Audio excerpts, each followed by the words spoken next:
Yeshua HaMashiach. Eu quero conhecer Jesus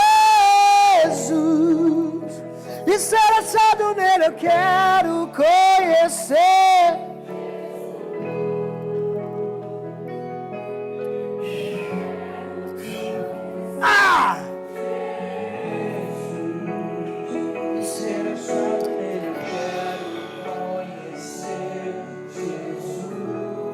Conhecer e prosseguir em conhecer o Senhor. Conhecer e prosseguir em conhecer. Desculpa, não tem como conhecer Jesus. Não tem como conhecer Jesus através dos outros.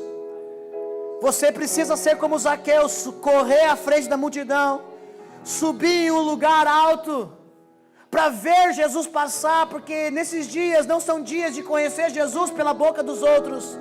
É dia de conhecer Ele, ver Ele, experimentar dEle, se assentar ao lado dEle, falar com Ele, ter o privilégio dEle falar: deixa eu ir pousar na sua casa. Sabe, esses dias não são dias. Nós temos falado sobre servos. Faz umas 3 semanas que estamos falando e construindo um entendimento sobre ser servo. E sexta-feira eu estava na sala de oração e Deus mexeu no meu coração aqui à tarde. E Ele falou: filho, eu não quero nesses dias levantar servos que não sejam filhos.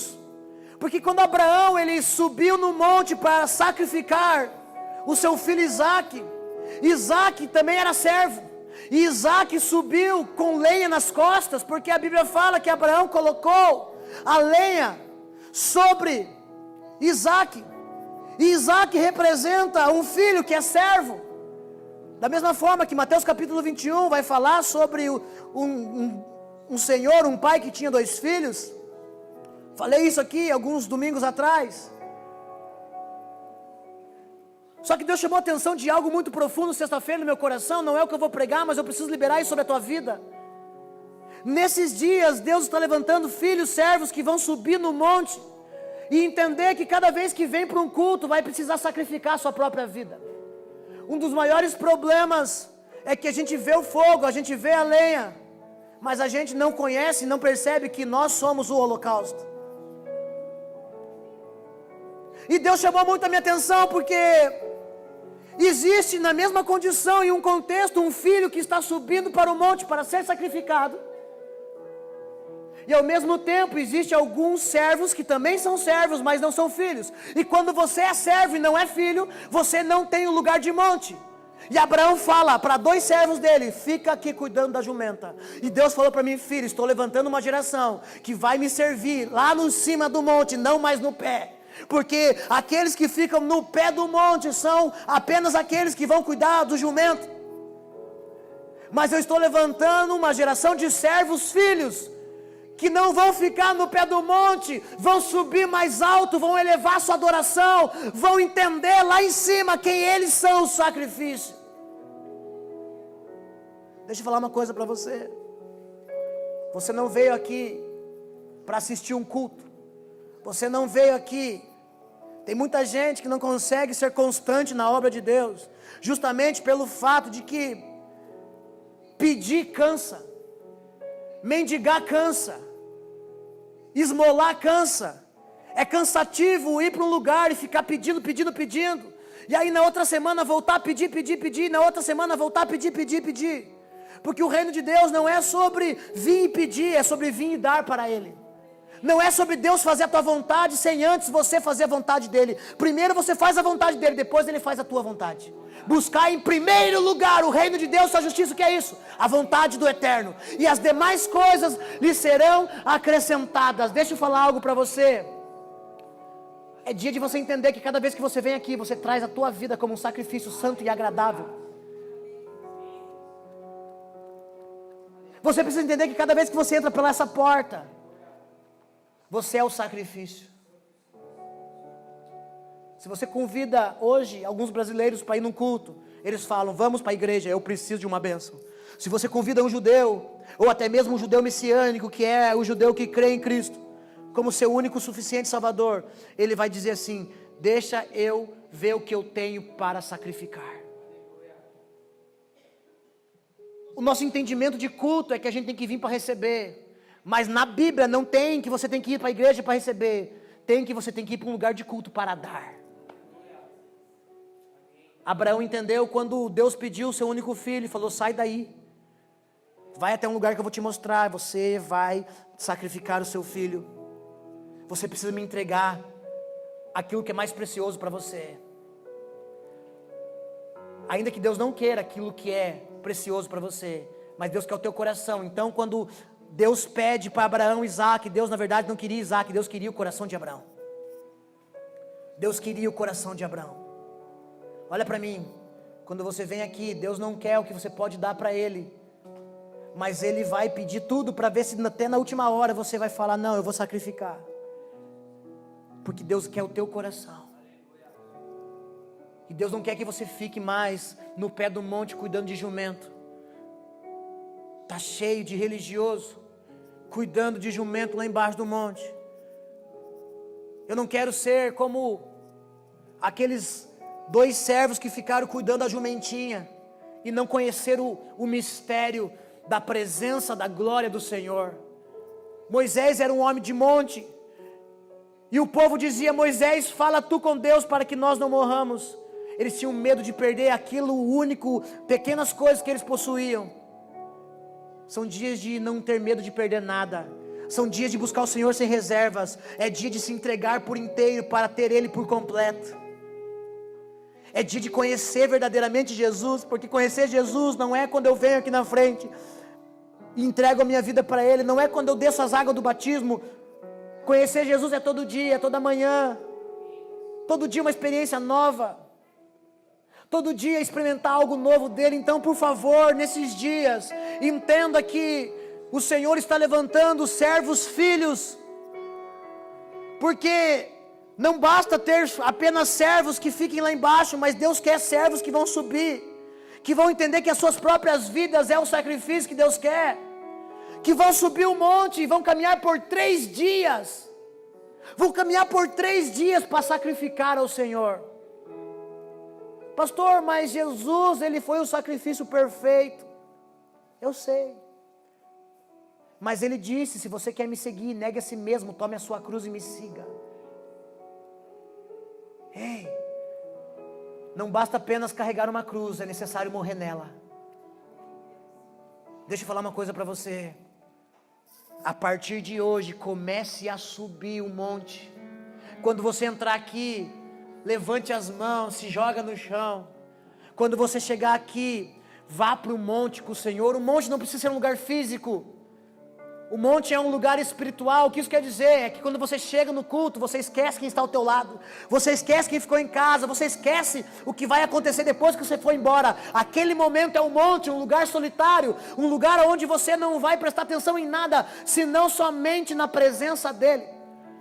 Há 2 anos atrás eu estava na igreja pregando e Deus falou para mim: sábado vai para o monte. E aí eu conclamei toda a igreja, porque a gente gosta de ir para o monte, faz tempo que a gente não vai para o monte. Mas eu falei: pessoal, sábado nós vamos tudo para o monte. Quem quiser ir comigo, nós vamos subir o monte. E aí chegou no sábado, eu não fui para o monte, cancelei com todo mundo. Aí no domingo eu cheguei para pregar, e aí todo mundo estava com cara de maracujá azedo para mim, porque o pastor não foi para o monte. Eu falei: eu entendi que o monte que o Senhor queria não era subir com vocês lá, mas ficar sozinho com Ele em casa. Porque quando Jesus ia para o monte, ia sozinho. Quando Jesus foi para o Getsemane, foi sozinho. Quando Jesus foi para o Getsemane, Ele deixou Pedro, Tiago e João ali embaixo e subiu sozinho.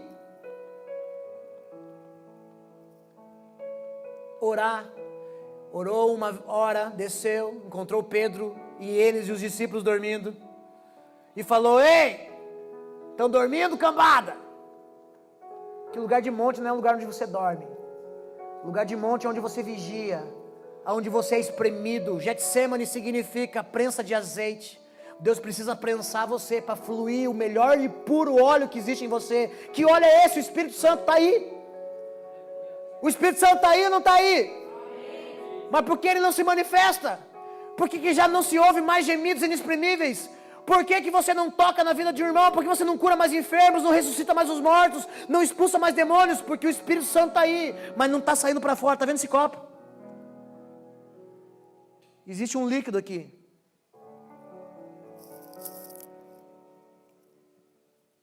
Alguém sabe o que tem aqui dentro?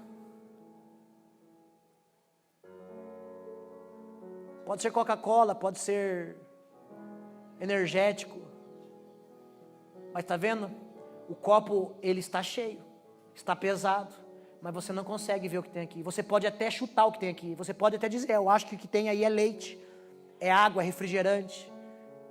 Você pode até olhar para mim e falar, eu acho, porque você não está vendo o que tem aqui. No reino de Deus não tem chutômetro. É 8 ou 80. Ou você é ou você não é. Ou você é joio ou você é trigo. Agora olha aqui para mim.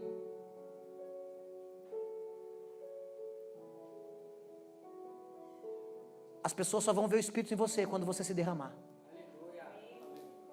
O Espírito Santo só vai ser visto através da tua vida, para a sociedade, para o mundo. Romanos 8 só vai se cumprir na sua vida, quando a palavra do Senhor diz, ei, toda a criação aguarda com grande expectativa pela manifestação dos filhos. E sabe quando é que a gente se derrama? Quando a gente se dobra. Quando a gente se prostra. Olha para mim. Sobe para o monte. Sobe para o monte. Deixa Ele espremer você, como Ele espremeu Jesus, a ponto de sair de dentro de você o mais puro e perfeito azeite, o Espírito Santo ser derramado. Aí vai acontecer como Pedro, a sombra cura. Outro estava numa igreja, ministrando, a gente acostumado a viajar, a gente estava pertinho ontem, aqui em Campo Largo mesmo, faz tempo que eu não ministrava em Campo Largo. Aí os irmãos vieram na quinta-feira visitar a gente foi lá ministrar ontem. E meu irmão, aí tinha pessoas de Colombo, tinha pessoas de fora. É tão bom quando você chega num lugar e, sabe, a unção vem, a glória vem. A unção é quando Deus é Deus através de mim. Quando Deus, Ele faz questão de me usar, mesmo eu sendo pobre, pecador, fraco, cheio de defeito. Agora glória não, glória é quando Deus é Deus independente de mim, é quando Ele vem independente de mim. Deixa eu falar uma coisa para você, nós somos luz do mundo e sal da terra. Deixa eu falar uma coisa para você, o Espírito Santo veio para que você seja testemunha, para que as pessoas vejam através de você, mas que elas tenham vontade de conhecer aquele que você conhece. São dias de ser como Zaqueu. As pessoas precisam olhar em você e falar, eu desejo ver esse Jesus. Você fala tanto, eu preciso ir para a igreja, eu preciso ter essas experiências, eu preciso experimentar disso. Jesus, Ele tem que ser experimentado. Não podemos conhecê-lo apenas de ouvir. Isaías disse isso. Eu conheci um dia somente de ouvir falar, mas hoje realmente, quando chega em Isaías capítulo 41, antes eu só conhecia de ouvir falar, mas agora, porque lá em Isaías capítulo 6, até o capítulo 6, Isaías era profeta. Quando chega em Isaías capítulo 6, agora ele se torna profético. Ele fala, ei, ai de mim, porque os meus olhos viram o Senhor. Já não é mais sobre ouvir falar de quem Deus é, mas vê-lo. Agora só vê Ele quem sobe no monte. Só vê Ele quem se coloca na fenda da rocha. Só vê Ele quem não fica com o jumentinho lá embaixo. Porque Isaac ouviu e viu quando o pai levantou o cutelo e o Senhor bradou através de um anjo, para, agora eu sei que tu me amas e me teme. Aí eu imagino Abraão desamarrando Isaac, e Isaac não era uma criança de 5 anos, Isaac era para ter aí a sua idade da adolescência já, e eu imagino ele desamarrando e falando, uau pai, Deus proveu verdadeiramente como Ele disse que proveria. Amém? Feche teus olhos. Feche teus olhos. Que na próxima oportunidade que você estiver diante de Deus, seja aqui na igreja ou em qualquer outra igreja, ou seja no teu quarto com as portas fechadas, porque Jesus disse, ei, entra no teu quarto, fecha as portas, o Pai que está em secreto te ouvirá. A próxima oportunidade que se tiver, por favor, não fica no pé do monte não, sobe um pouquinho mais alto. Faz como o apóstolo Paulo, sobe até o terceiro céu. Deus vai te revelar coisas, meu irmão, que você não vai conseguir explicar. Só você e ele vão ter experiências, o qual o Senhor vai dar só para você. Deus quer te dar experiências que é só para você, experiências de intimidade que é só para você. Deus não trabalha no individual, Ele trabalha no coletivo, mas Ele pega aquilo que é individual e traz para o coletivo. Deus quer curar você, para depois curar através de você, porque Deus não pode fazer nada através de você, que não tenha feito primeiro em você. Então sobe para o monte, eleva o nível, abre a boca. Você que orava 15 minutos, começa a orar meia hora, 1 hora. Você que não lia a Bíblia, começa a ler a Bíblia agora. Você que já não jejuava mais, volta a jejuar. Você que não levantava a mão, começa a levantar. Você que não chorava, volta a chorar. Você que não dobrava o seu joelho, volta a dobrar o seu joelho. Eleva o nível, sobe para o lugar mais alto. E lá no lugar mais alto você vai poder sozinho ouvir a voz do Pai. E aí quando você estiver congregando, você vai saber para que é que você nasceu e para que é que você foi chamado. O maior problema da igreja hoje no Brasil é que está cheio de gente na igreja que não sabe para que foi chamado. Você não foi chamado para ser salvo, você foi salvo porque Deus tem um propósito na tua vida. Eu vou para a igreja porque eu preciso ser salvo. Não, meu querido, salvação não é o fim de uma caminhada com Cristo, salvação é o início de uma caminhada com Cristo. Primeiro Ele te salva, para depois você trabalhar, andar e viver para Ele. Você não tem que viver a tua vida cristã, indo na igreja, orando, fazendo tudo o que tem que fazer, para no final, ver se vai conseguir ser salvo. Não, Ele já te salvou no início. A salvação é pela graça, você não tem como fazer coisas para merecer a salvação. Ele já salvou você. E agora o que é que você faz com a salvação? Ou você vive a tua vida para você e descarta a salvação, ou você vive a vida tua para o propósito que Deus tem para você e dá valor devido à salvação. Porque salvação não é uma bandeira de chegada, mas sim uma bandeira de largada. Porque salvação é o meio pelo qual Deus encontrou de colocar você dentro de um propósito eterno. Se Deus quisesse apenas te salvar, no dia que você reconhecesse Ele como Senhor e Salvador, Ele arrebataria você. Mas não, você está aqui ainda, cheio de defeito, de problema, cheio de coisa para consertar, cheio de pepino em casa para resolver. Tudo que acontece, Deus está te moldando, preparando, te alinhando e aperfeiçoando, até que você chegue à estatura perfeita de Cristo, varão perfeito. E quando acontecer isso, é o dia que Jesus volta para te pegar. E aí Ele vai pegar o teu corpinho e vai transformar o seu corpo em um corpo glorificado. Quantos esperam isso? O Espírito e a noiva dizem: vem. Feche teus olhos.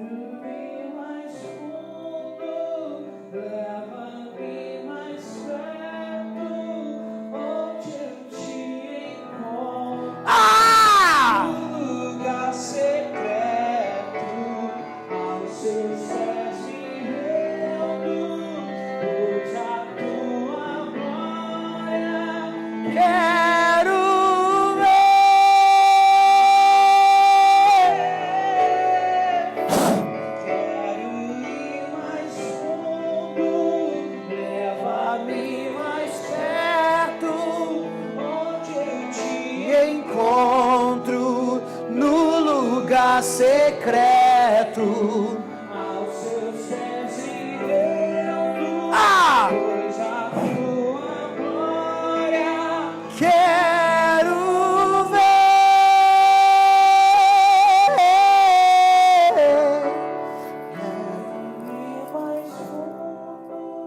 Leva-me mais perto, onde eu te encontro, no lugar secreto, aos seus pés me rendo, pois a tua glória quero ver. Pai, nós queremos ver a tua glória, não somente em nós, mas através de nós. Semana passada, alguns irmãos aqui foram fazer evangelismo, e eu sempre falei, sempre preguei: evangelismo não é entregar panfleto, evangelismo é entrar dentro da casa, orar pelos enfermos, abençoar os lares. E aí, o irmão Juliano, que foi o responsável por esse trabalho, só ele, a equipe dele, entraram em 30 casas mais ou menos, né, irmão Juliano? Aí ele me passou uma lista de todos os irmãos, as pessoas que eles entraram e oraram. E aí ele me contou das coisas maravilhosas que aconteceu, dos milagres, da glória de Deus. Quantas pessoas, né, necessitadas, desejosas e aceptivas a uma oração, receberam o irmão Juliano e os irmãos em outras casas. Eu não sei dos irmãos onde que foram, mas eu sei que o irmão Juliano entrou mais ou menos em 2 horas em mais ou menos umas 30 casas. Oraram, deram as mãos com as famílias, choraram, se alegraram. Isso é quando a glória começa a exceder a gente, quando a glória não fica travada em nós, quando a gente fala, cara, eu não posso guardar isso para mim, aquilo que eu recebi de graça, eu tenho que dar de graça. E aí você quer abençoar todo mundo, aí você quer que Jesus entre na casa de todo mundo, na vida de todo mundo. Aí você até dá uns piti e canta aquela canção que cantava antigamente, né? Antigamente, não tão antigamente, né? Quando eu falo antigamente, uns 4, 5 anos atrás, 8 anos no máximo, que era a música do Zaqueu. Entrar na minha casa. E essa música ela tocou em vários rádios comunitários aí, rádios seculares. E tem um monte de gente que não conhece Jesus que cantou essa canção. Entrar na minha casa. E Deus esperando que o crente aqui dentro saísse do lugar de cuidar de jumento e fosse para um lugar mais alto para poder entrar nas casas, porque Jesus entra na casa quando eu entro. O reino de Deus está em mim, está em nós, e onde a gente chegar, Jesus chega, porque nós somos o corpo de Cristo, segundo aquilo que está escrito em Efésios. Nós somos o corpo de Cristo, então quando a gente vai, Jesus também vai. Ele é o cabeça e nós somos o corpo. Só que o problema é que nos últimos dias Jezabel tem decepado a cabeça do corpo, porque o trabalho de Jezabel é separar a cabeça do corpo.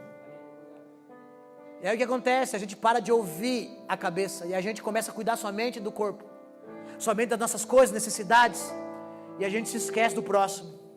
E a gente se esquece, e tem gente clamando, e tem gente chorando, e tem mães orando para que os filhos sejam pegos por Deus. Tem mulheres que oram, jejuam, gastam suas vidas para que Deus pegue o marido.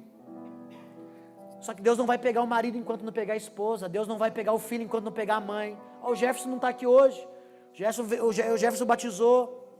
Aí o pai dele veio. Faz 8 anos que eu cuido dele.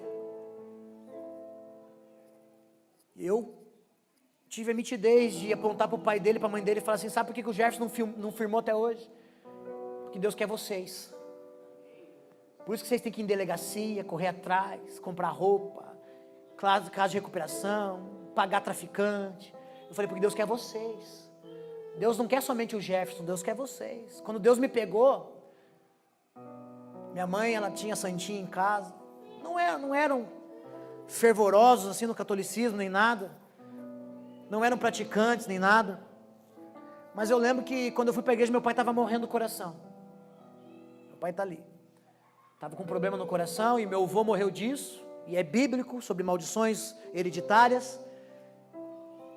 E eu lembro que eu vi um pratinho em cima da geladeira da minha mãe. Eu e minha casa serviremos ao Senhor. Eu olhei para aquele pratinho, eu não era casado ainda, apenas namorava com a Bruna. Eu falei, Deus, eu tomo posse dessa palavra. Eu e minha casa serviremos ao Senhor. Eu tentei pregar Jesus pro meu pai, ele quase me expulsou de casa. Ele falava, não preciso de Jesus, o dia que eu precisar eu vou atrás. E aí começou a surgir um problema na vida dele. E ele já estava vendo a morte, ele já sabia qual era o fim dele. E o Espírito Santo falou para mim, filho, estou permitindo isso só porque eu preciso pegar ele. Só que não tinha como pegar ele sem antes pegar você, que era louco, maconheiro, fedorento. Porque eu tinha banda de rock, tocava, vivia sexo, drogas, rock and roll. Ele falou assim, primeiro eu tive que pegar o mais tranqueiro da família. De toda a família eu era o cara mais tranqueiro. De todos os primos tinha primos que estavam envolvidos em drogas, coisa mais feia, mas eu era o mais tranqueira. Eu mexia com coisa de satanismo. Fazia pactos, eu fazia orgias, eu me envolvia com um monte de porcaria.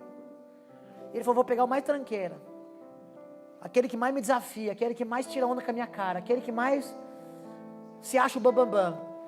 Aí ele me pegou. Aí quando a glória começou a exceder de dentro de mim para fora, pegou meu pai, pegou minha mãe, Pegou minha irmã primeiro, pegou meu pai, pegou minha mãe, e por último, no mesmo pacote, né, uma paulada só, pegou minha avó, que está lá no fundo, lá, 83 anos, quase indo embora já. Pegou todos eles. Deus tinha que pegar eu primeiro, para depois pegar os meus. Porque sempre vai ter o pioneiro. Sempre Deus vai levantar um na casa. E depois que Deus pegar aquele um da casa, Deus vai usar aquele um para converter todo mundo. Só que não pode ficar trancado dentro de você. Essa glória não pode ficar aí trancada dentro de você. Abra a tua boca e vomite ela para fora. Solta o leão que há dentro de você. Deixa o leão rugir dentro de você. Jesus morreu como cordeirinho, mas ressuscitou como leão. E se ele habita em você hoje, ele não habita mais como um cordeirinho, não. Ele habita como cordeiro, como leão. Deixa o leão rugir de dentro de você. Quando chegar no culto, abre a boca, esquece quem está ao teu lado, dá a vida de helicóptero, piruleta, anda pelas paredes, adora o Senhor, mas sobe o monte. Oh Deus, se assenta em nome de Jesus. Senão eu vou pregar para você vai ficar me acompanhando de pé. Pastor é o único cara que sofre na igreja. É o único cara que fica... Eu sou um pastor de 3-4 horas de púlpito. Eu sou o cara que eu gosto de ficar em cima do... Eu chego no final, estou num bagaço. Ontem eu fui ministrar lá, a gente terminou o culto, era 10h30, começou 7 horas. Que o Espírito Santo não tem relógio, meu irmão. Então eu não me preocupo. Aqui nós não temos... A gente respeita as igrejas que a gente vai. Eu vou pregar, os pastores, olha, até 9h30, tá? Beleza, pastor. E se o Espírito Santo estragar o teu plano? Aqui não, aqui a gente já aproveita e não estraga o plano do Espírito Santo. Espírito Santo, pode fazer o que tu quiseres. Hoje tem muita coisa para acontecer aqui, nós vamos cear. Deus vai te tocar, vai te curar. Nós vamos festejar o aniversário de um menino órfão que Deus deu para a gente cuidar aqui, que é o Brian. E as irmãs foram buscar ele lá. Estava tristinho, né? Porque o aniversário dele foi ontem. E aí a gente preparou umas festinhas surpresa para ele. Hoje ele vai ter um bolinho. E a gente comprou presente. Aí eu fui na loja de uma amiga minha comprar um presentinho para ele. Ela falou assim, é pro órfão? Eu falei, Ele mora com a avó, mas ele é órfão já. Ele é desde os 2 anos. Ele foi abandonado pelo pai, pela mãe. A mãe é alcoólatra, mora na praia. O pai mora aí, mas não quer saber dele. E ele mora desde os 2 anos com a avó. Mora aqui no bairro. Aí eles começaram a vir aqui na igreja. E aí essa semana Deus usou ele para pegar a gente, porque a Bíblia fala que nossos filhos e filhas profetizariam, amém ou não amém? Joel capítulo 2, e aí esse menino começou a falar assim, ninguém gosta de mim, só minha avó, porque os meus amiguinhos, quando eu vou na casa deles, e eles têm aniversário, eles ganham um monte de presente, esse é o entendimento dele, a concepção dele, não sei se já conversou com crianças de orfanato, as crianças de orfanato, eles têm uma mente totalmente deturpada por causa disso, eles não sabem o que é pai, eles não sabem o que é amor, eles não têm esse entendimento, e esse menino é um menino que a única coisa que ele sabe de amor é o que a avó dá para ele. E aí a minha esposa perguntou, Ibrahim, o que você quer ganhar? Um carrinho de controle remoto, mas eu pedi para minha avó um pijama, porque eu perdi meu pijama. Aí a gente foi tocado por Deus na sexta-feira, e eu falei, gente, aí a gente mandou um grupo no WhatsApp lá, falou, gente, vamos comprar um bolinho, vamos cantar parabéns. Aí compraram o bolinho, tá tudo ali escondidinho. Ele não sabe de nada. Mas ele estava frustradinho, não chegou frustradinho aqui?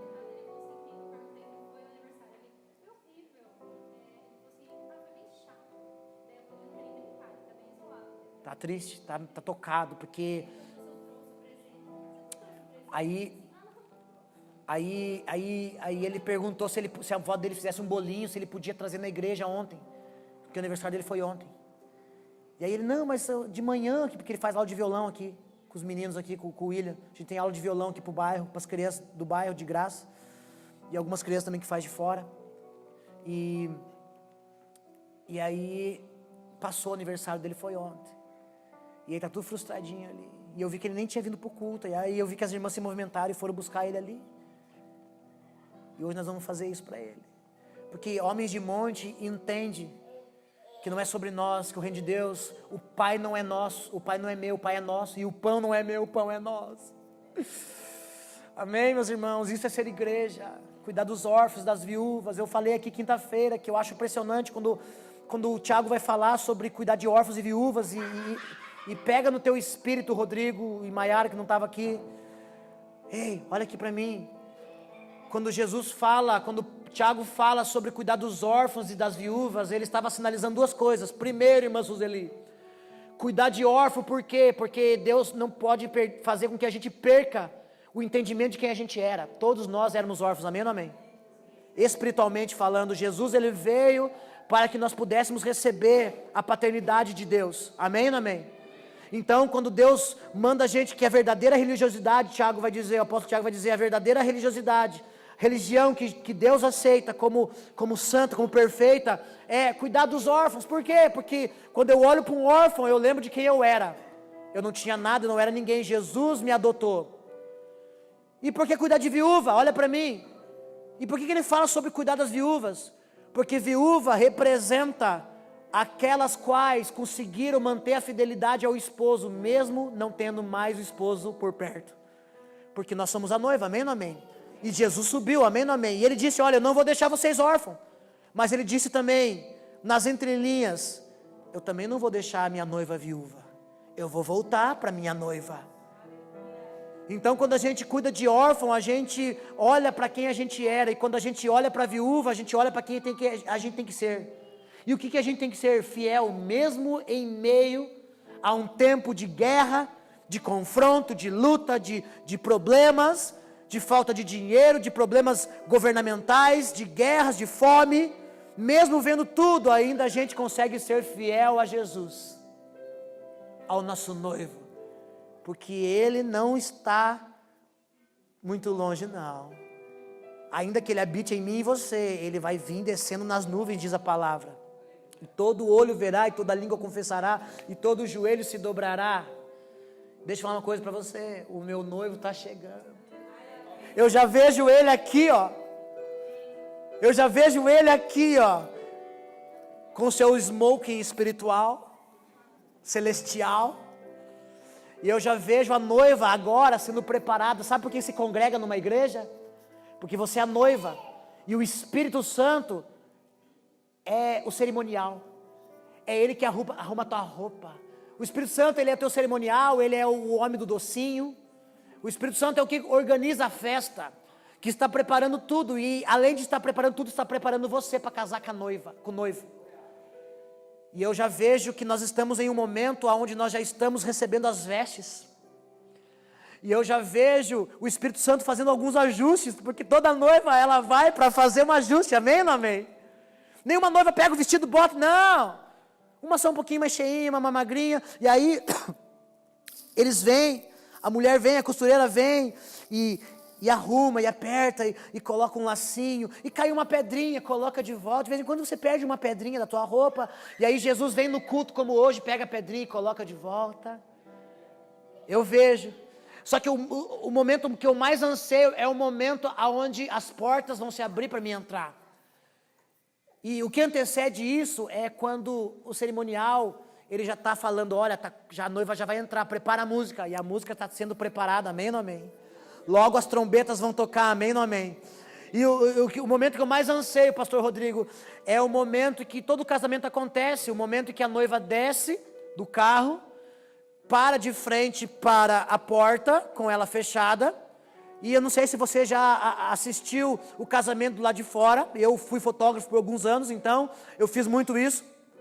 Eu ficava do lado de fora para fotografar a noiva, e aí a cerimonial ela vinha, dava uma palavrinha para a noiva, tá tudo bem, limpava um pouquinho o suor, o calor, as lágrimas, dava uma retocada na maquiagem, ela preparava a noiva na porta, uma nova preparada para a noiva, uma nova organizada, e aí ela pegava as vestes e o véu, né? É véu? Véu é o que vai na cabeça? Não, perdão, aquele que vai por baixo. Grinalda. O maior momento que eu espero é quando ele começar a pegar na minha grinalda. Grinalda? Guinalda, que sei lá. Hã? Cauda. A hora que ele começar a pegar e ajeitar, porque tem que deixar bonito para poder entrar bonito, não pode entrar de qualquer jeito. O véu foi rasgado para que você entre confiantemente na presença de Deus, mas não de qualquer jeito. Tem que entrar com vestes boas, com pano de linho fino. É por isso que em Apocalipse capítulo 3 ele vai falar: ei, te dou um conselho, adquira de mim colírios para que possa enxergar, vestes brancas para que possa se vestir e esconder e cobrir a sua nudez. Não é sobre isso que eu vou pregar. Jesus, me ajuda. Yeshua. Levante as tuas mãos. Yeshua. Vem saltando. Vem saltando sobre os montes de Jerusalém. De Jerusalém. Sou a tua noiva. Sou tua noiva apaixonada, te esperando para dançar. Sabe que eu gosto de casamento? Casamento tem muitas coisas boas. Falei alguns dias atrás, mas acho que não foi liberado na internet isso, mas vou falar hoje. Casamento tem festa, e Jesus ama a festa. E a Bíblia fala que Jesus vai preparar as bodas. Hoje é um dia de ceia, mas no dia que Ele voltar, Ele vai dar a ceia para você. Já não vai ser mais um servindo aos outros, mas vai ser o próprio Yeshua nos servindo. E as bodas já estão sendo preparadas. Sabe uma coisa que eu gosto de casamento? Que só tem gente bonita. Quantos bonitão vão para o céu aqui? Se não está bonito, irmão, fala pela fé. Vai ficar. Olha para mim, sabe o que eu gosto de casamento? Jesus gosta de casamento. O primeiro milagre dele foi no casamento. Sabe o que eu gosto de casamento? Porque o casamento tem uma coisa chamada vinho. Jesus vai transformar água em vinho, e o melhor vinho. E o final da festa o melhor tem que ser para o final da festa. E nós estamos no final. Nós estamos quase chegando em um momento, e o vinho novo está sendo derramado sobre mim e sobre você. Sabe o que eu gosto de casamento? Casamento tem dança. Jesus está nos chamando e nos tirando para dançar. Ele vai nos chamar e vai nos tirar para dançar, mas Ele já está fazendo aquilo que todo casamento acontece. Ninguém dança direto. Todo mundo treina a dança antes do casamento. O marido com a esposa, o noivo com a noiva, eles vão para um lugar chamado ensaio. Amém ou não amém? E aí você faz o ensaio para chegar no dia e mesmo tendo ensaiado 20 vezes, pisar no pé da esposa. Agora, sabe uma coisa que eu gosto de casamento? Eu acho que é uma das partes mais emocionantes, que toda mulher chora. Uma coisa que tem em casamento é votos. E eu acho que a coisa mais importante hoje é que Deus está nos separando, nos preparando para escrever os nossos votos. E se você não começou os teus, eu vou te dar um conselho: começa agora. Comece a escrever os teus votos, porque o dele para você foi escrito lá na cruz. Quando Ele morreu na cruz, Ele escreveu os votos com sangue. E Ele disse: está consumado. E agora é hora de eu e você escrever os nossos votos nupciais. Na saúde ou na doença. Tem irmão que quando fica doente não vem para o culto. Dor de barriga, dor de cabeça, dor disso, dor daquilo. Não, seja fiel na doença também. Se não puder vir, a gente vai na tua casa fazer um culto no teu lar. Mas se você tem condição, mesmo ruim, eu já subi no altar não sei quantas mil vezes, mal, já quase desmaiei várias vezes, ruim, inflamação de garganta, diarreia, já aconteceu de tudo que é coisa comigo. Há um mês atrás, deu um perigo em todo mundo aqui, estava todo mundo com desinteria, e foi pegar o pastor, e o pastor estava aqui em cima, e aí o irmão pega diarreia, desinteria, pega virose, não vem para o culto, o pastor tem que vir, o pastor não tem desculpa, né? Mas que bom se o irmão também não tivesse desculpa. Porque o pastor não tem desculpa. O pastor tem que estar na igreja. Às vezes a gente cobra demais, né? Daqueles que mais faz. Às vezes a gente cobra demais daqueles que mais estão fazendo. Ei, na saúde, na pobreza ou na riqueza, quando está tudo bem, quando o banco está com a conta lá em cima, quando está com todas as contas em dia, glória a Deus e aleluia. Quando está com a conta lascada, quando não tem dinheiro para pagar luz, água, telefone, quando tá os caras batendo na porta falando: ei, o aluguel, começa a brigar com Deus e reclamar com Deus. Ei, mas faça o teu voto com Ele. Eu tenho costumado dizer nesses últimos dias que se você vem para a igreja e você busca motivação para adorar a Deus, então não é adoração, porque adoração não pode ser motivada por nenhuma coisa carnal, humana. Deus tem que ser adorado por causa daquele que Ele é e não por causa daquilo que Ele faz. Louvor é a expressão de gratidão por aquilo que Deus fez, faz e fará. A adoração é a expressão de gratidão por quem Deus é. Deus é e acabou. Se você não adorar, outro vai adorar. Hã? Qual é o que mais que se fala em um voto nupcial? Me ajude aí. Na saúde, na doença, na alegria e na tristeza. E aí quando a gente é alegre, a gente canta. E a Bíblia fala, se quem está triste, ora. Ser fiel. O que mais tem no voto nupcial? Me ajuda aí, irmão Juliano. Acabou? E aí vai dizer assim, até que a morte nos separe. Que no céu não tem casamento, desculpa. Minha esposa, ela tem um problema com Deus nessa questão. Ela fala, amor, mas e se eu te pegar conversando com alguma irmã no céu? Eu falo, amor, é só até que a morte nos separe. Agora no reino de Deus é diferente. Com Jesus não é até que a morte nos separe, é até que a morte nos una. Porque foi a morte que nos uniu. Se você morrer com Cristo você vai ressuscitar. Então não é até que a morte nos separe, até que a morte nos una, porque a morte minha, a morte de Cristo me une com Ele. Quando eu morro para mim, para minhas vontades, para os meus desejos, para a minha vida, quando eu morro para o pecado, quando eu morro para a vaidade, para o orgulho, para a soberba, quando eu morro para qualquer problema carnal, físico, natural, é aí que eu me uno com Ele. Por isso que Gálatas vai dizer, ei, o Espírito luta contra a carne e a carne contra o Espírito. Mate a tua carne, jejue. E você vai conseguir ser fiel a Deus. E a morte vai te unir com Ele. Por isso que quando você mata a tua carne, você consegue ficar sensível ao Espírito Santo. Quando você mata as tuas vontades, os teus desejos, você fica sensível ao Espírito Santo. Por quê? Porque aí o Espírito, a tua alma, ela decide obedecer ao teu Espírito ao invés de obedecer à tua carne. E aí você consegue fazer a vontade do Pai que está no céu. Seja feita a tua vontade, assim na terra, porque é na terra que a gente faz a vontade dEle. Só que a vontade dEle tem a ver com aquilo que já foi estabelecido nos céus. Seja feita na terra como... Aí a gente para de cantar, eu quero de volta o que é meu. Aí a gente para de cantar a música que toca no rádio, porque enche o nosso ego. E a gente vem para a igreja e a gente fica ali...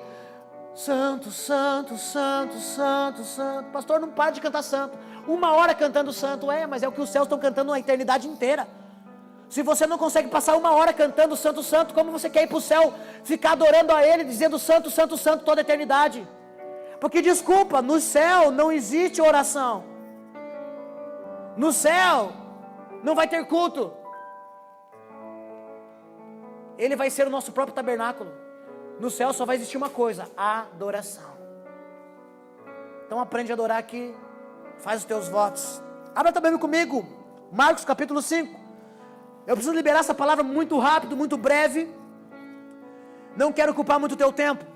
Eu ia pregar outra coisa, aí ontem eu estava ministrando na igreja de alguns irmãos, e eu dei uma palhinha dessa palavra, porque Deus me pegou nessa palavra na hora, me revelou algumas coisas profundas.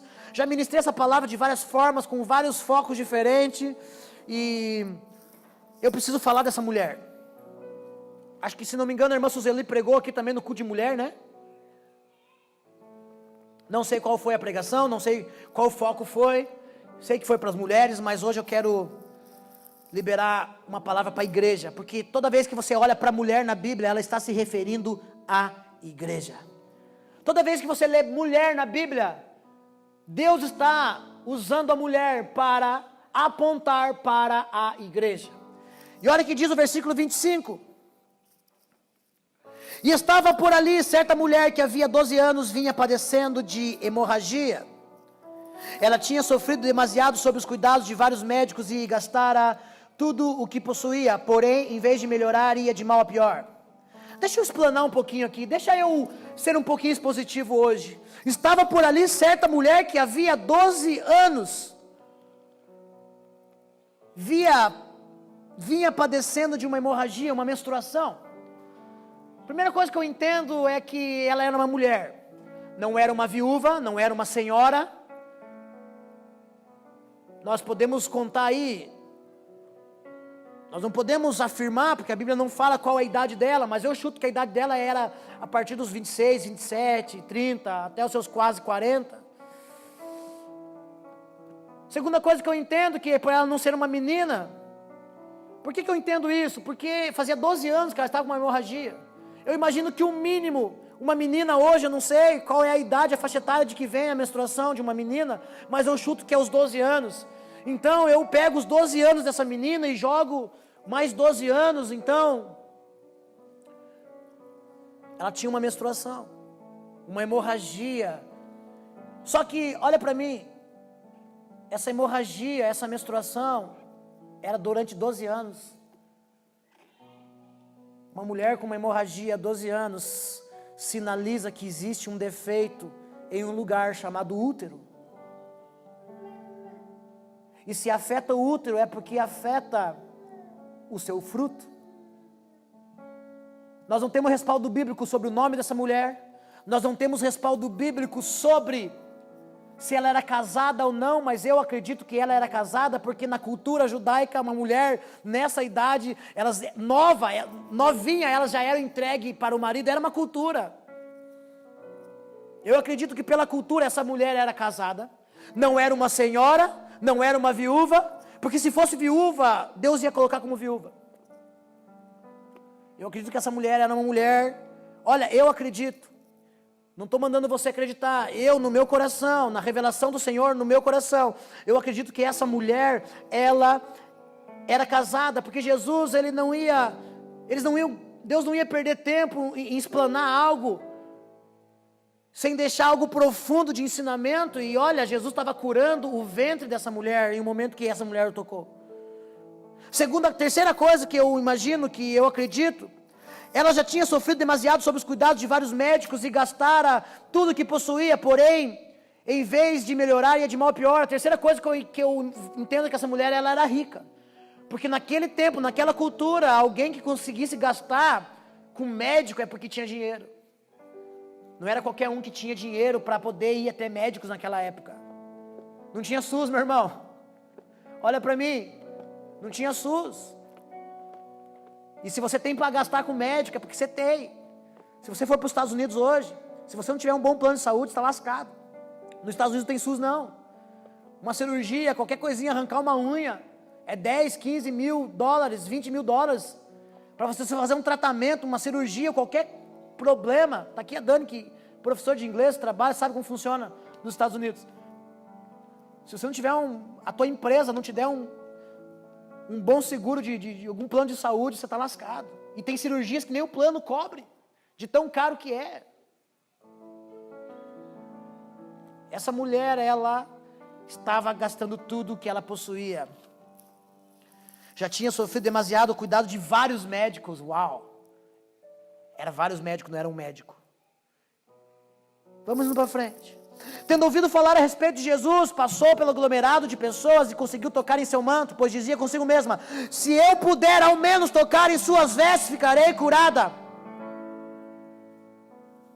E naquele instante, se lhe estacou a hemorragia, e a mulher sentiu em seu corpo que estava liberta de seu sofrimento.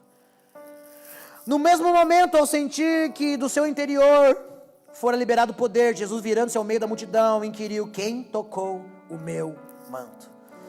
Ao que os discípulos alegaram-lhe: vê a multidão que te comprime de todos os lados e toca a ti, e você ainda nos pergunta: quem me tocou? No entanto, Jesus continuou olhando ao seu redor, esperando ver que havia feito aquilo. Então a mulher, assustada e trêmula, sabendo o que lhe tinha sucedido, aproximou-se, prostrando-se aos seus pés, declarou-lhe toda a verdade. E Jesus afirmou-lhe: minha filha, a tua fé te salvou. Vai-te em paz e estejas liberta do teu sofrimento. Outra coisa que eu quero que você entenda: uma mulher em um estado, em um momento de menstruação, ela não podia tocar em ninguém, porque ela era considerada impura. Segunda coisa, na cultura judaica, ela não podia tocar em nada. Se ela pegasse nesse copo, estando menstruada, esse copo era impuro. Por isso ela teve o entendimento de tocar somente nas vestes. Ela falou: vou tocar pelo menos nas vestes, que vai que eu toco nele. Se eu tocar só nas vestes e ele não for isso que todo mundo fala, vai ficar impuro somente a orla do manto dele. Então ela teve cautela. Segunda coisa, ela não podia estar no meio das pessoas, e a Bíblia fala que a multidão comprimia, então todo mundo que estava sendo tocado por aquela mulher, se soubesse que naquele momento que aquela mulher estava naquela condição, iam apedrejar e matar ela, porque ela não podia tocar em pessoas. Sabe outra coisa que me toca? É que essa mulher, por estar com esse problema, esse fluxo de sangue, essa impureza, ela não podia subir para o templo para adorar a Deus. Ela não podia ir para o templo adorar a Deus, porque toda mulher no período menstrual, ela ficava em casa, retirada, guardada, esquartejada não, guardada, trancada. Ela não podia ir adorar a Deus no tempo menstrual da mulher, ela não podia subir para o templo para adorar a Deus, e essa mulher era uma mulher que não podia adorar o Senhor. Agora preste atenção. O que mexe comigo é entender que essa mulher não podia produzir frutos. Há uma igreja que está hemorrágica. Há uma igreja que está impura. Por quê? Por vários motivos. E a impureza e o problema dessa mulher fazia com que ela não pudesse gerar filhos.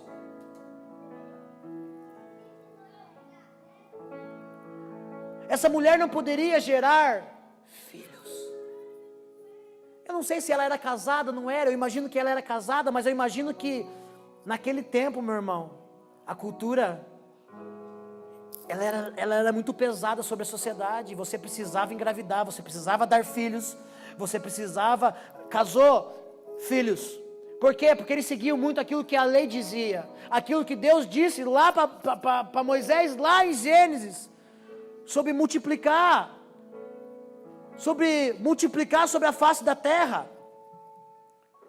Então, eu acredito que pior do que uma doença era essa mulher, pior do que não poder ir para o templo adorar a Deus, pior do que não poder tocar em nada, porque tudo se tornava impuro, pior do que qualquer coisa, é essa mulher, sendo casada ou não poder ser mãe, não poder gerar do seu ventre e dar continuidade à sua descendência. Eles levavam isso muito a sério. Agora olha para mim. Essa mulher vai até Jesus e toca. E a Bíblia fala que o momento que essa mulher toca Jesus, de Jesus sai poder, sai virtude, e automaticamente toca novamente essa mulher. E essa mulher agora, ela é curada imediatamente. Deixa eu falar uma coisa para você. Você está aqui na igreja, sim ou não? Você já vai na igreja há alguns anos, sim ou não? Você já tocou Jesus. Agora existe uma diferença entre tocar Jesus como multidão e tocar Jesus como alguém que deseja imensamente dar frutos. Porque o próprio Jesus disse: olha, todo ramo enxertado em mim, que está em mim, que não dá fruto, é cortado fora e lançado no fogo. A igreja está preocupada com tanta coisa, nós estamos preocupados com tantos afazeres. Você está no culto, não vê a hora de ir embora para assistir o BBB, não vê a hora de ir embora para assistir o resto do Fantástico, porque hoje vai passar uma entrevista muito importante.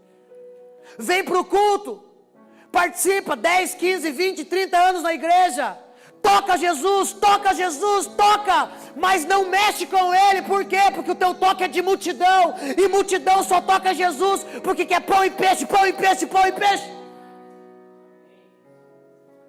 A tua preocupação, se você vem para a igreja esperando Deus te dar alguma coisa, você está tocando Ele, toca, tua adoração toca Ele, toca.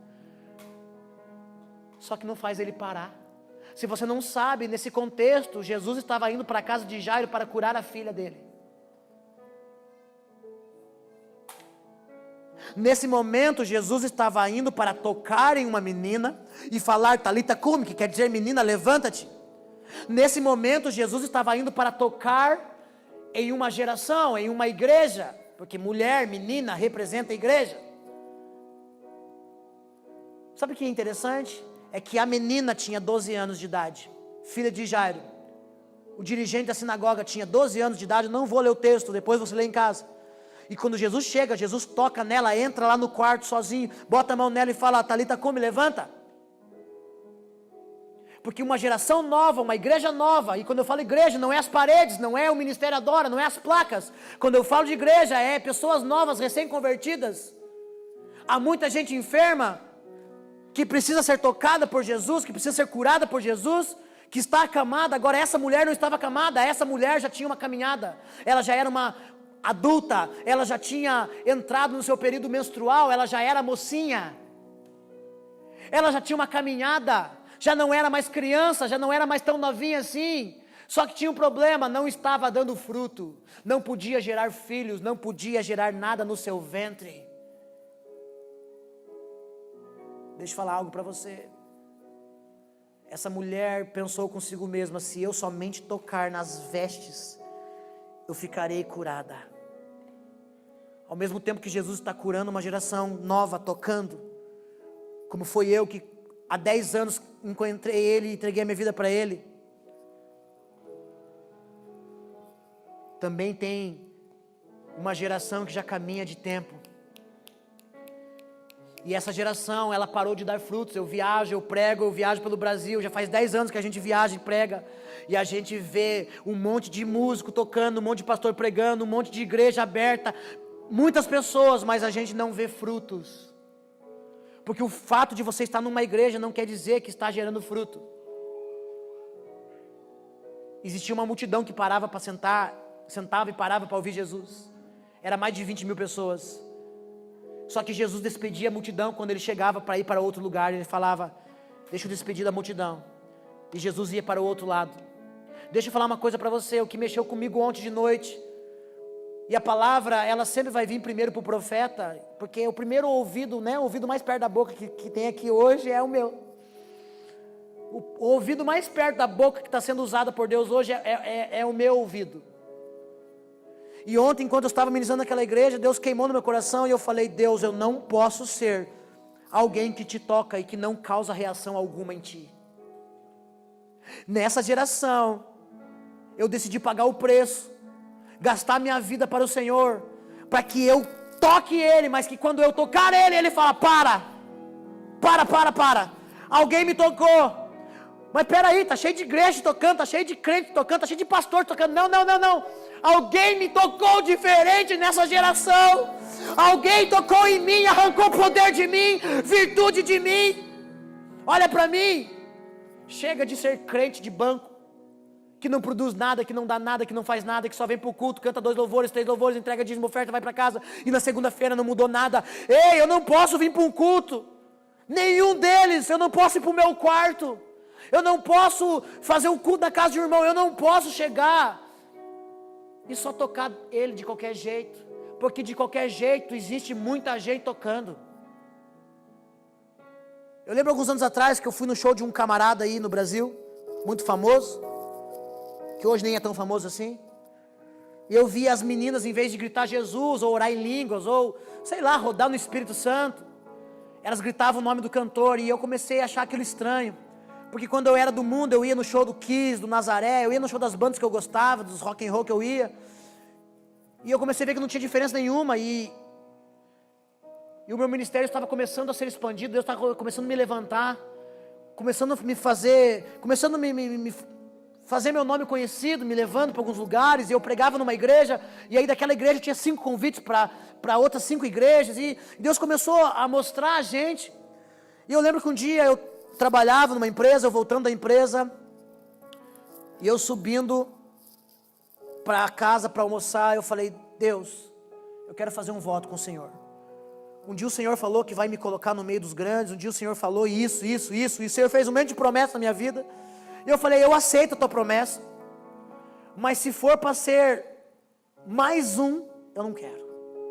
Se for para ser pastor de uma igreja, de mais uma igreja, que enche o bolso do pastor, que troca de carro todo dia. Esses dias a gente ouviu boatos de um pastor aí que levou uns galhos.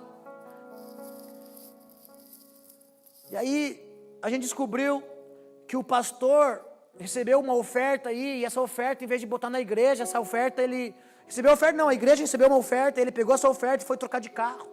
Estava com 2 carrão na garagem. Aí eu falei, tenho que merece. Deus não quer dessas coisas para a pessoa. Deus não quer permitir coisas desse tipo. E o cara é pastor. Eu não quero ser mais um pregador que vai chegar aqui e ficar enchendo linguiça, fazendo campanha para encher a igreja. Eu não quero ser mais um pastor, meu irmão. Eu não quero tocar Jesus do jeito que toda a multidão está tocando. Porque eu não fui chamado para pregar o evangelho para que Deus me dê alguma coisa. Não, eu fui chamado para ser escravo do evangelho. Eu estou aqui como escravo do Senhor. Eu estou aqui e falo, Deus me usa. Se não for para me usar, me mata. Que eu não venha prestar para mais nada. Eu quero ser um nazireu nessa geração. O que é ser nazireu? É ser consagrado ao Senhor. E o que é ser consagrado? É quando você não presta para mais nada, senão para o Senhor. Você pode trabalhar, cuidar dos teus filhos, cuidar da tua casa. Você pode ter uma vida normal na sociedade, mas a essência da tua vida é do Senhor. O teu fôlego de vida é dele. Você vive para ele, por ele, para ele. Porque dele, por ele, para ele são todas as coisas.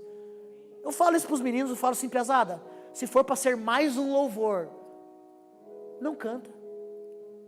Se for para subir aqui só para cumprir com a escala do ministério, eu falo para o Fabião, que ministra toda quinta-feira aqui, para o Ira, que ministra toda sexta-feira aqui, na sala de oração.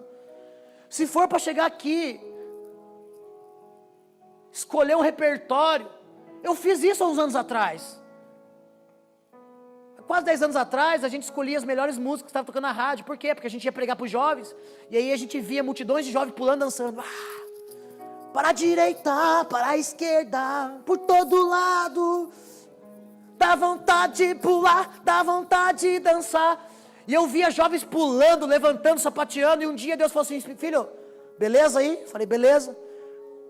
Não quero mais isso. Meu desejo não é que o jovem fique pulando, meu desejo é que o jovem se dobre, se prostre, se arrependa dos seus maus caminhos. Por quê? Porque tinha um monte de jovem que estava ali em fornicação, transando com a namorada.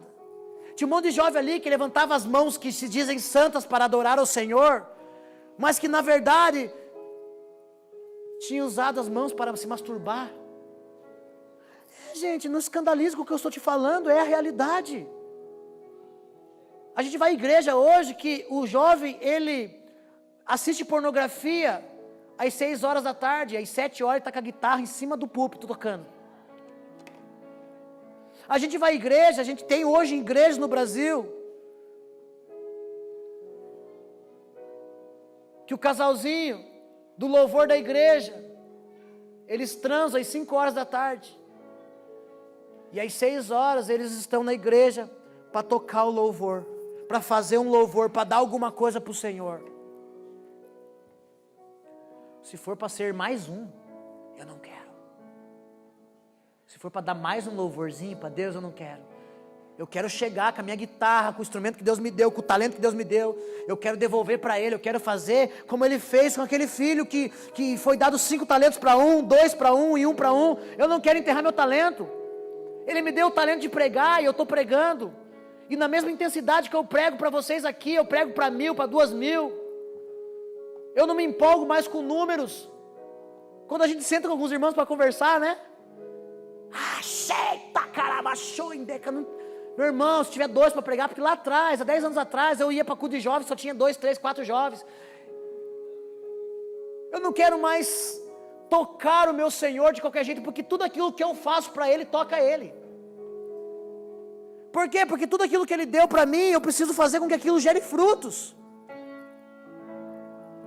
Sabe o que faz com que eu toque Ele verdadeiramente? Quando eu desejo que o meu tocar do teclado, do piano, dê frutos. Sabe o que faz a minha adoração tocar o Senhor? Quando eu chego aqui no culto e eu quero que o louvor produza frutos. Meu irmão, eu já vi demônio manifestar quando a gente toca. Eu já vi pessoas sendo curadas quando a gente toca. Eu já vi um surdo ouvir em meio a um louvor que nós estávamos ministrando. Eu já vi a glória de Deus vir através da adoração. Rei Josafá foi assim. Mandou os cantores ir na frente. E Deus fez o que tinha que fazer. E eles só adoraram a Deus. As muralhas de Jericó caíram. Enquanto eles rodeavam, adoravam a Deus e tocavam. E quando eles gritaram no último dia, as muralhas caíram. Então, se Deus me deu o dom, o talento, eu preciso multiplicá-lo. Se eu não estou multiplicando, é porque eu estou com um problema no meu ventre, no meu útero. Olha para mim. Se eu não estou dando fruto, toca. É necessário que você toque. E o desejo, o que mexeu com Jesus, é porque Jesus conhece, Ele é onisciente, conhece o coração de cada um. Não foi o fato dela tocar, mas foi o fato de que quando ela tocou no seu interior, ela creu. E sabe qual era o desejo dessa mulher? Gerar. Olha para mim, quando você tem desejo de gerar alguma coisa para Cristo, você consegue tocá-lo. Quando você vem para um culto com a mente de uma multidão que só vem para receber, a tua adoração não passa do teto. Desculpa. Como de muitas igrejas, como de muitos irmãos. Agora quando você chega aqui e fala: tive uma semana cansada, tive uma semana cansativa, mas eu vou para o culto hoje, eu vou dar o meu melhor para o Senhor, eu vou, sabe, eu quero produzir alguma coisa para Ele, eu quero gerar alguma coisa para Ele, eu quero dar fruto para Ele, eu quero ser alguém para Ele. Ah, meu irmão, eu não quero ser alguém nessa geração que vai tocá-lo como os outros tocaram, porque a Bíblia fala que uma multidão inteira empurrava e tocava. Mas quando essa mulher tocou, ele falou: para, alguém me tocou. E aí, os discípulos falaram: mestre, mas está todo mundo te tocando, te empurrando. Ele fala: não, alguém me tocou diferente. Deixa eu fazer uma pergunta para você. Hoje, a partir do momento que você saiu da tua casa, entrou por essas portas, você tocou ele diferente, ou você foi mais um em meio à multidão que tocou ele de qualquer jeito? Quando você saiu da tua casa, quando você se levantou hoje, falou: poxa, hoje é domingo, hoje é dia de adorar a Deus. Você passou o dia inteiro na expectativa de se encontrar com Ele, porque eu sou assim. Eu levanto domingo e falo: amor, não quero fazer nada, não arranjo compromisso, não tem parque, não tem passeio, domingo não tem nada, domingo é do Senhor. Domingo não é para os filhos, não é para minha esposa, domingo não é o dia de passear, domingo é o dia de se consagrar ao Senhor e separar o domingo para Ele e falar: hoje tudo é teu. Existe uma grande diferença quando você acorda, passa o dia inteiro, come aquela feijoada, domingo vem para o culto adorar a Deus, e quando você passa a madrugada de sábado para domingo orando, jejuando, e aí você vem dar um culto para Deus, é diferente, você toca diferente. Quando você vem com fome, com sede, quando você vem desejoso de falar assim: Deus, eu quero ir para o culto hoje, eu quero que a palavra me pegue por dentro, me arregace, para que na segunda-feira eu bote em prática. Deixa eu falar uma coisa para você. Amanhã, segunda-feira, terça, quarta, você vai ter teu momento com Deus em casa. Quinta-feira você vem para o culto aqui. Quando se for para o teu quarto, não toque Ele de qualquer jeito.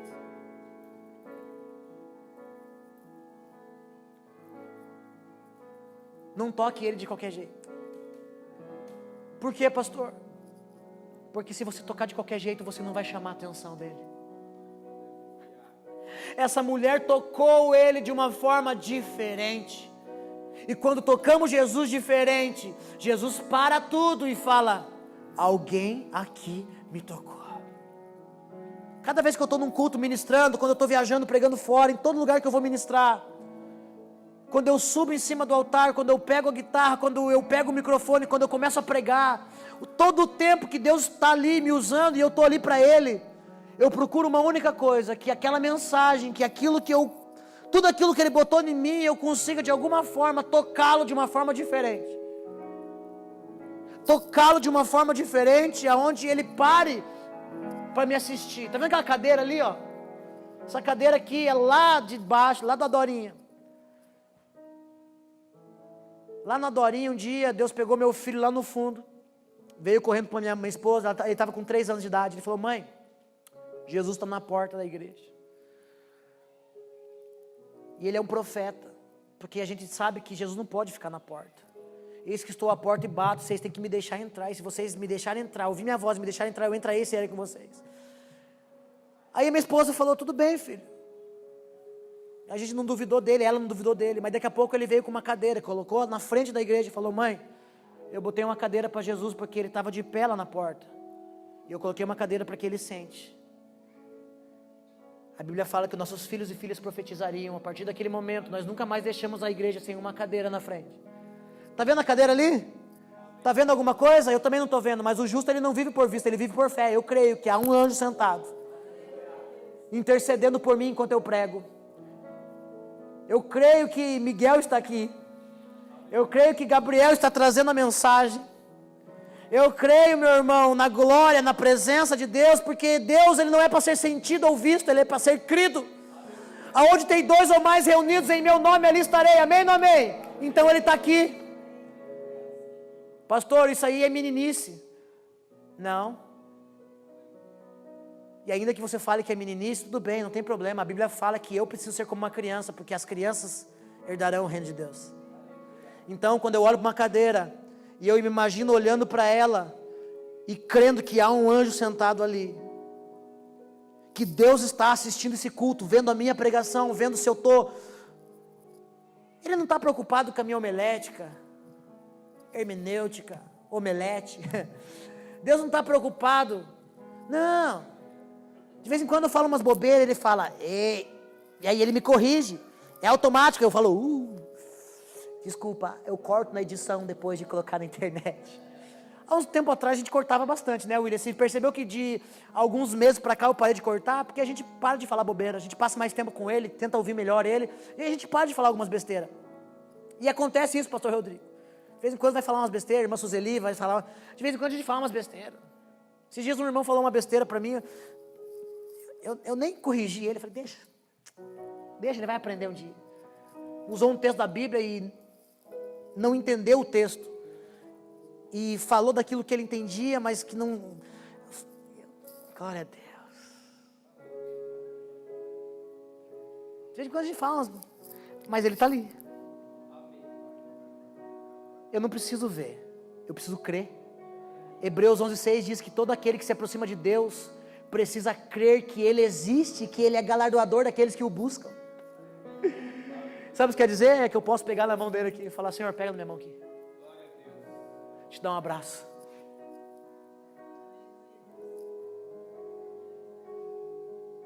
Pastor, isso é loucura. A palavra de Deus é loucura para aqueles que perecem. Olha para mim, toca ele diferente. Olha para mim quando você vir para o culto. Venha com o desejo de chamar a atenção dele. Davi entendeu isso. Olha para mim. Davi cuidava de ovelhas, sim ou não? Só que as ovelhas eram malhadas, sim ou não?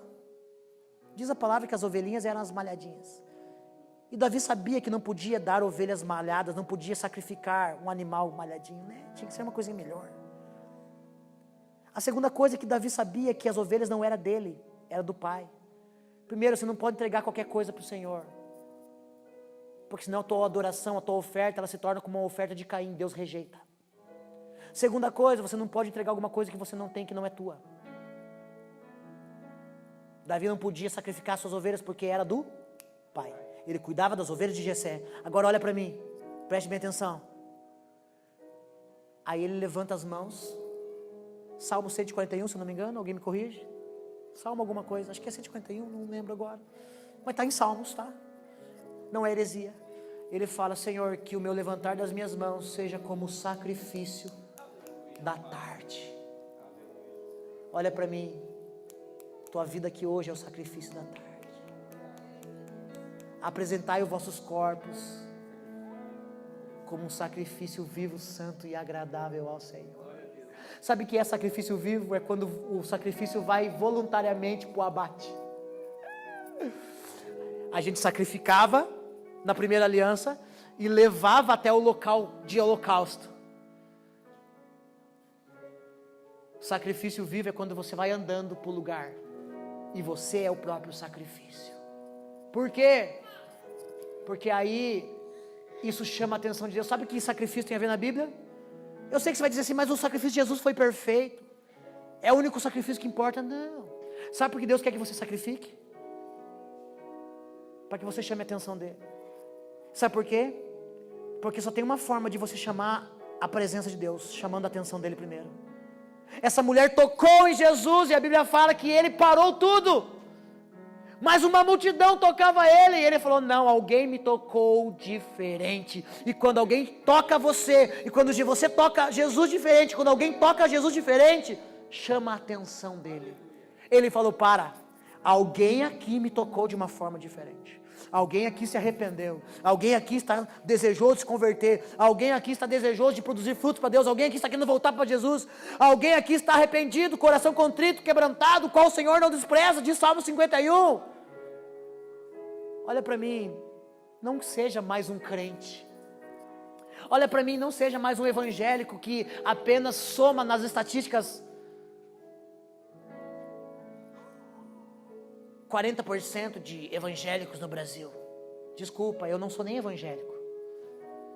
Como, pastor? A Bíblia não me chama de evangélico, a Bíblia me chama de filho. E nos 6 filhos, evangélico. Evangélico é o sistema. O sistema chama a gente de evangélico.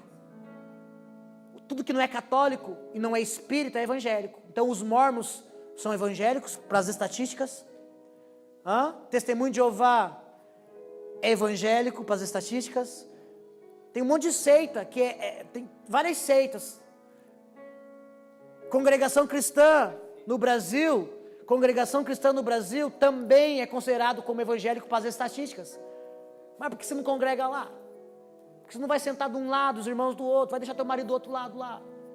Eles têm a forma deles, não estamos aqui para criticar. Mas por que você não concorda? Por que os crentes não concordam? Mas as estatísticas diz que são evangélicos. Luterano está nas estatísticas como evangélico. Eu não faço parte das estatísticas.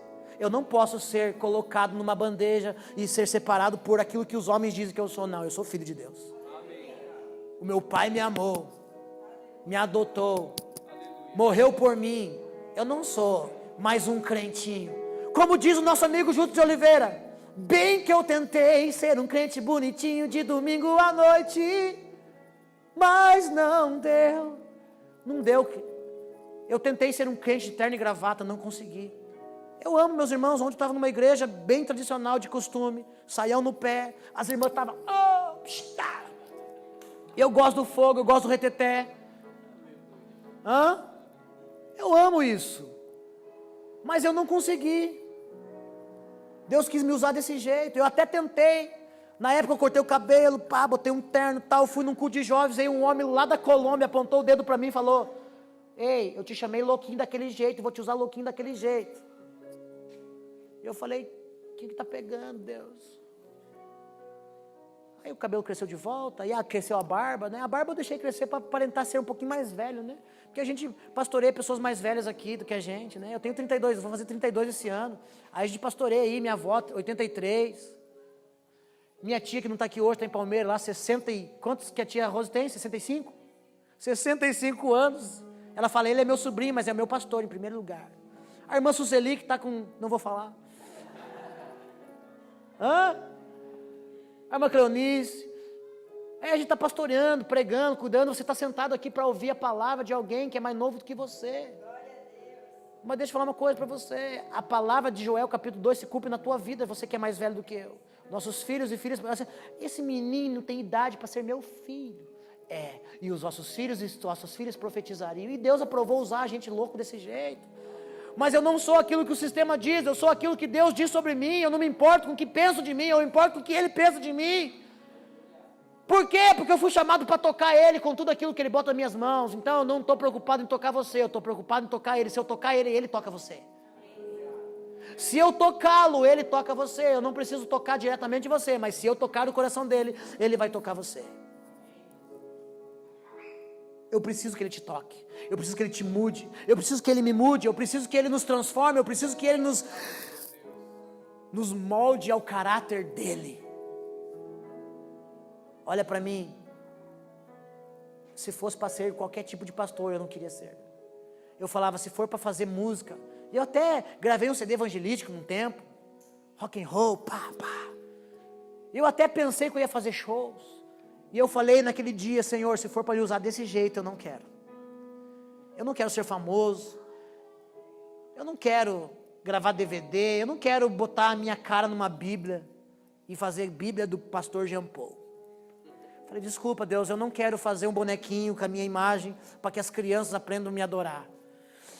Deus, eu não quero fazer música para tocar na rádio para me ganhar dinheiro. Deus, eu não quero mais ser isso que gera apenas fãs e não discípulos. Eu quero ser alguém que vai gerar discípulos. Eu quero ser alguém como o apóstolo Paulo, que vai chegar no final da vida e vai dizer, olha, combati o bom combate, terminei a minha carreira, guardei a minha fé. Eu quero ser alguém como o apóstolo Paulo, que aprendeu a ser grato ao Senhor, mesmo tendo fartura. E quando não tinha fartura, estava passando necessidade, era grato ao Senhor do mesmo jeito. Eu quero ser como o apóstolo Paulo, que hoje passa fome, amanhã recebe um banquete na casa dos irmãos, mas jejua. Hoje ele não tem o que comer, amanhã ele vai ter o que comer, mas quando ele chegar para comer, ele fala, não, hoje eu quero ficar de jejum. Eu quero ser alguém que está gastando a minha vida, como o profeta Mauro Ramos falou, um pai para nós. Nós precisamos ser uma vela que queima, para iluminar aqueles que estão ao seu redor, e enquanto queima, diminui. E enquanto diminui, estar diminuindo, aquilo que João disse, que ele cresça, que eu diminua, representa que eu estou morrendo para mim mesmo, para que a glória dele resplandeça. Quantos me entendem nessa noite? Não seja mais um crente, não seja mais um evangélico. Eu tinha um casal de amigo meu, amo eles demais, viajaram 5 anos comigo, e eu falava para eles, casem para você tocar na igreja, para você, saia 10 anos namorando em fornicação. Eu falei, para com isso, vamos casar, a gente compra aliança para vocês, a gente paga o casamento para vocês, eles vão assistir essa mensagem, e é bom que eles assistam.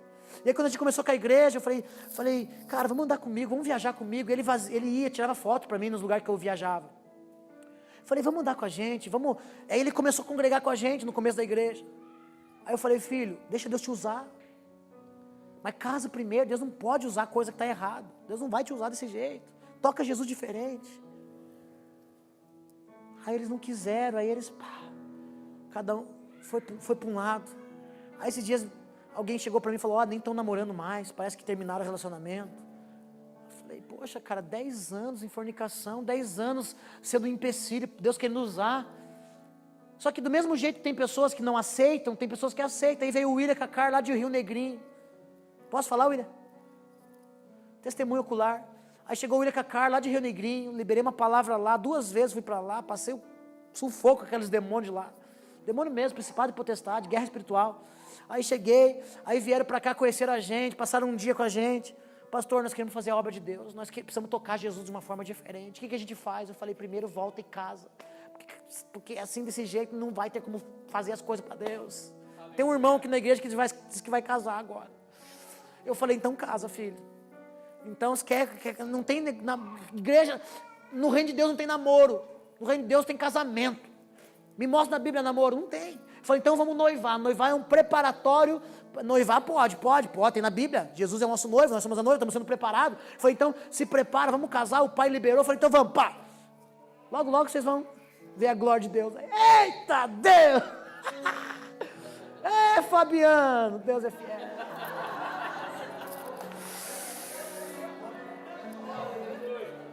Olha aqui para mim. Por quê? Porque Deus não pode usar você de qualquer jeito. Não adianta ser mais um. Não adianta ser mais um músico em cima do altar, em fornicação, em prostituição, tocando ali, não vai causar efeito nenhum, se manifestar um demônio aqui. Eu amo isso. Joga o cara no fogo para ver se o cara verdadeiramente é aquilo que está tocando Deus. O demônio olha para ele.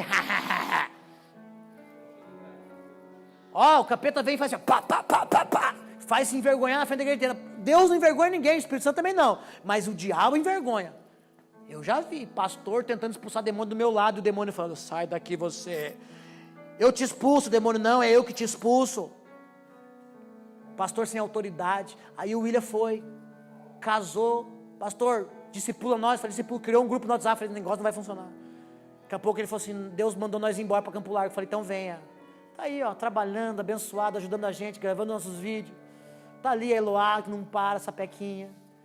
Fruto, fruto de um relacionamento certo, casaram, tava, mas decidiram fazer a coisa certa, tá ali o fruto. Uma criança sadia. Um casamento que todo casamento tem problema, tem dificuldade, mas se a gente fizer a coisa certa, o casamento vai ser top demais. De vez em quando rolam umas faíscas lá em casa, pá! E aí eu olho e falo, Deus, por que isso? Ele fala assim, porque o pecado, Deus te livra da condenação do pecado, mas não da consequência do pecado. Deus nos livra da condenação do pecado. Jesus veio para nos livrar da condenação do pecado, sim ou não? Mas não da consequência. Tem consequências que eu tenho no meu casamento hoje, que foi porque lá atrás, mesmo conhecendo, não estou falando do tempo da ignorância, porque Deus apaga o tempo da tua ignorância. Porque depois que eu fui para Jesus, eu estava namorando, eu fui para Jesus, aí eu lembro que Deus falou 3 vezes comigo na Bíblia, eu sendo recém-convertido, sem entender nada, Deus falou, eu falei, sabe aquela Bíblia do jovem? Aquilo é uma bênção, porque tem, olha, jovem assim, ó. Eu falei, Jesus, não pode fazer esse tipo de coisa. Aí, pela 3ª vez, Deus usou o pastor da igreja. Me chamou num canto e falou, a parada é o seguinte, Deus tem um ministério na tua vida, Deus tem um chamado para você, Deus vai te usar, você é um cara que vai ser muito usado por Deus, só que tem um detalhe, você tem que casar ou terminar. Aí eu falei, aí eu fui, aí demorou um pouco para casar, e nesse tempo que demorou um pouco para casar, eu tive 3 quedas com a Bruna. Essas 3 quedas até hoje, de vez em quando acontecem, mas Deus me... Não, Deus, Ele me livra da condenação do pecado, e não da consequência. Gera consequência. Então, William, de vez em quando, você sabia, e por você saber, e mesmo assim fazer, com consciência, por isso que hoje se passa alguns perrengues no casamento. É assim que funciona. É desse jeito. Só que daí o cara falou assim, não, eu quero tocar Jesus. E cara, Deus ama quando você fala, não, eu preciso consertar minha vida, tá errada. Quando você fala isso, quando você fala, não, eu preciso produzir frutos, do jeito que eu tô, não vou produzir nada. Cara, aí ele para tudo para olhar para você. Ele para tudo, ele para até os anjos dos céus, ele fala, para a adoração aqui, eu quero ver a adoração lá de baixo. Para tudo. Deixa eu ver o que está acontecendo. Aí ele olha para você e você o toca diferente. Sabe por que eu casei? Porque eu não queria desagradar o coração de Deus. Eu falei, mulher, vamos casar. Eu falei, amor, vamos casar. Vamos embora para os Estados Unidos. Aí Deus não queria que a gente fosse para os Estados Unidos, falou para nós não ir. E mesmo assim, já estava lascado tudo. Eu falei, nós vamos casar e vamos morar onde não interessa, onde nós vamos morar, vamos dar um jeito, nem que vai para debaixo da ponta. O importante é agradar o coração de Deus. Eu não vou casar porque tem que construir primeiro, porque tem que fazer isso, aquilo. Então, enquanto isso a gente vai... Não, cara. Nem sei porque eu estou falando disso, mas é que isso aconteceu na minha vida, isso é veracidade na minha vida. Aí eu fui lá, casei, e isso fez com que eu tocasse o coração de Deus. E aí, alguns meses atrás, Deus deu uma revelação para a Bruna e falou assim, num sonho, Deus falou com ela e falou assim, eu comecei o teu ministério, meu propósito na tua vida no dia que vocês casaram. Foi guerra, foi tribulação, foi dificuldade para casar. Só que no dia que eu e a Bruna casamos, Deus liberou uma palavra sobre nós agora, pouco tempo atrás, recente. Eu comecei o ministério na vida de vocês o dia que vocês casaram. Foi Deus que falou, não posso ir contra isso. Eu não posso ir contra isso. Eu falei amém. Porque no dia que nós casamos para obedecer e agradar o coração de Deus. E isso tocou ele. Ele parou e falou, vou usar. Vou pegar, vou transformar, vou usar, vou levantar. E Deus está fazendo. Rodrigo aconteceu a mesma coisa, né, Rodrigo? Passou pelo mesmo processo, né? Você e a Maiara. Pastores aqui hoje. Mesmo processo. Vamos casar, porque não dá para ficar. O desejo de agradar a Deus e dar frutos faz com que Ele pare tudo quando você vem com a tua adoração para Ele. Para. Alguém me tocou. Não, mas a multidão inteira está cheia de igreja hoje, fazendo culto no mesmo horário que a gente, mas quais são as igrejas? Pessoas orgânicas, igreja orgânica, que Jesus verdadeiramente está recebendo adoração, sentindo toque. E quando você toca, acontece algo profundo. Ele te toca novamente. E nenhuma pessoa que é tocada por Deus continua do mesmo jeito. Aleluia. Tem gente que entra na igreja, fica 5, 10, 15, 20 anos, ela é a mesma pessoa, não muda nada, não acrescenta nada, não muda nada, por quê? Porque não tocou, porque se tivesse tocado, Jesus tinha tocado de volta, porque imediatamente quando ela tocou, se estancou aquele sangue, mudou alguma coisa na vida dela. E se Jesus te toca, alguma coisa muda em você. Jacó lutou com o anjo e Deus tocou na coxa dele, mudou o jeito dele andar. Ele veio andando, caminhando, manco. Esaú olhou para ele e falou, esse é meu irmão. Esaú olhou para ele e falou, esse é meu irmão. Tem a aparência de Jacó, tem o tamanho de Jacó, mas o andar não é de Jacó, não. É porque agora já não era mais Jacó, agora já era Israel. Porque lutaste como príncipe com o Senhor. Tu não é mais Jacó, tu agora é Israel. Deixa Deus mudar o teu nome. Deixa Deus escrever o teu nome. Essa mulher aqui não tem nem o nome dela, porque não interessa o nome dela. Não importa o nome. Importa o efeito que causou a fé dessa mulher. Filha, vai, a tua fé te salvou. Vai-te em paz, esteja liberta do teu sofrimento. Olha que interessante, a Bíblia não fala que a tua fé te curou. Está falando, a tua fé te salvou.